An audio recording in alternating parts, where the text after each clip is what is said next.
কফ বা কাশি যেটাই বলি না কেন, এগুলোকে আমরা দুই ভাগে ভাগ করতে পারি। একটা হচ্ছে কি প্রোডাক্টিভ কফ আর একটা হচ্ছে নন প্রোডাক্টিভ কফ। দুই ধরনের কফে ট্রিটমেন্ট হচ্ছে দুই রকমের।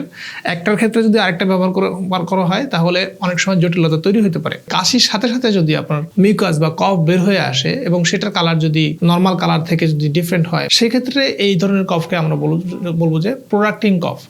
এখন এই প্রোডাক্টিং কফ কিন্তু আপনার শরীরের সাথে যে বাইরের যে অক্সিজেন আছে তার মধ্যে কিন্তু একটা ব্যারিয়ার হিসেবে কাজ করে। এই কারণে এই ধরনের কফের ক্ষেত্রে আপনার কিন্তু শ্বাসকষ্ট হইতে পারে। এই ক্ষেত্রে যদি আমরা আগের ওষুধগুলোকে ব্যবহার করি তাহলে আপনার এই কফটা আপনার লাংসের মধ্যে বা ফুসফুসের মধ্যে কিন্তু জমে যাবে, ফলে আপনার শ্বাসকষ্টের পরিমাণ আরও বেড়ে যেতে পারে।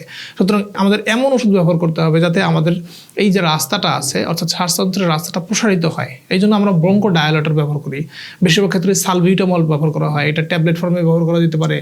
আবার অনেক ক্ষেত্রে দেখা যাচ্ছে গিয়ে ইনহেলার নেয় মানুষ, হ্যাঁ, তো এই ফর্মে হচ্ছে গিয়ে ব্যবহার করা যেতে পারে।